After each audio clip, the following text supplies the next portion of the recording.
you know, we use this music festival as a networking, as a showcase, as you know, trading gigs with other bands, meeting promoters, meeting bar owners, meeting radio stations, getting your music out there, trying to sell CDs, posters, t-shirts, any kind of merchandise that a band has. That's the type of festival we like to put on. It's a networking festival, you know? And right now, since the festival's been over, I've booked 3 bands already from the festival that are gonna keep playing in Utica probably for years to come.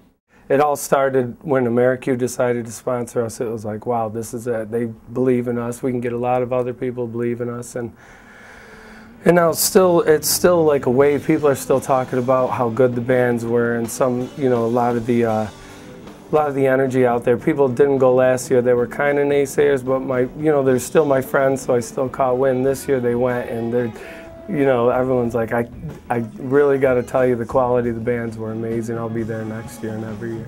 Well, the vibe in the city of Utica was absolutely amazing. It was absolutely amazing that weekend. People had a great time, smiling, laughing, dancing.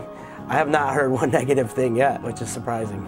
The bands had a great time, the attendees had a great time, the venues, everybody had nothing but great things to say. So yeah, all systems go for number 3.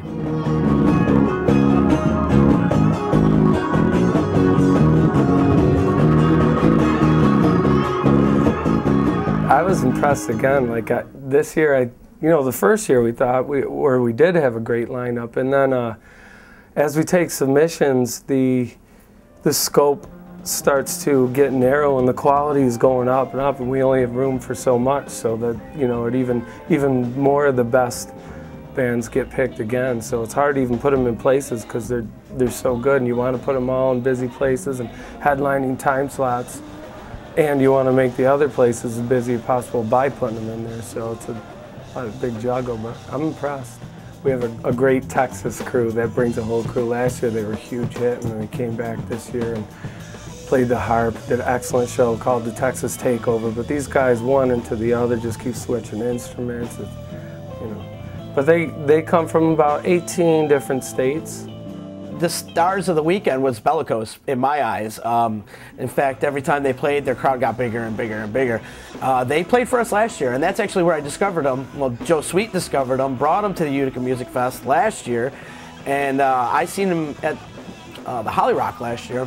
Totally blew me away. I booked them right on the spot right since then, and now they're going to keep coming back, and I got them booked in October and December, and probably for 2010 as well.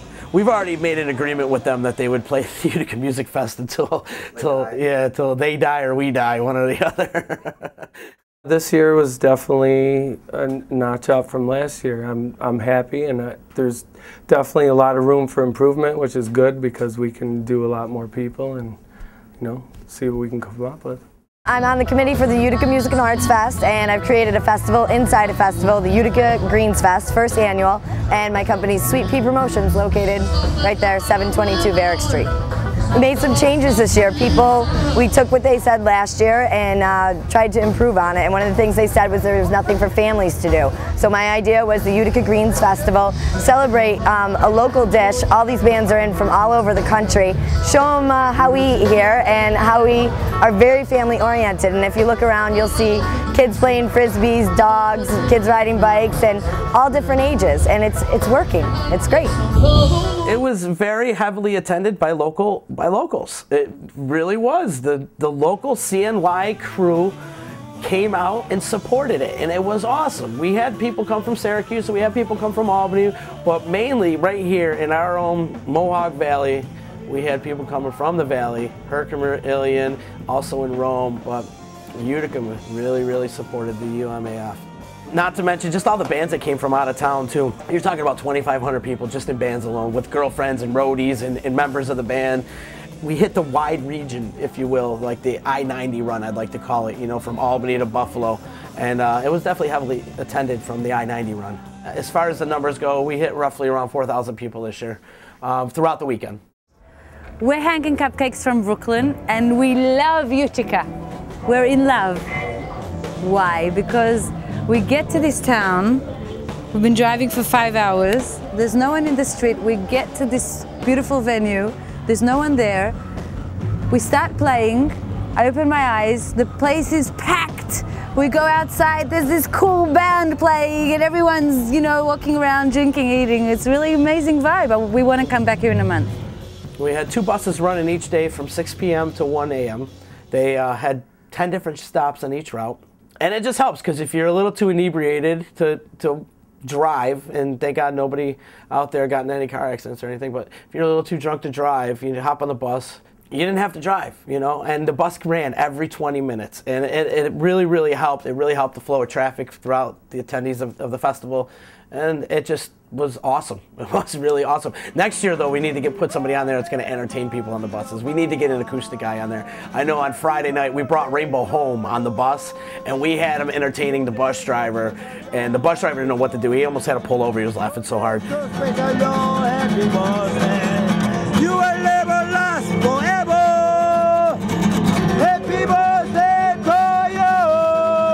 At first, when we approached them and just even asked them for permission for all these things, of course you got to get the city's permission, and the mayor was so willing that it was, you know, we're all looking at each other like, wow, is this really happening here? And they're backing us, and that was the dream and the idea right from the beginning, to have the city behind us. So, of course, we see him on the commercial and everything. We're like, yes, the mayor's involved.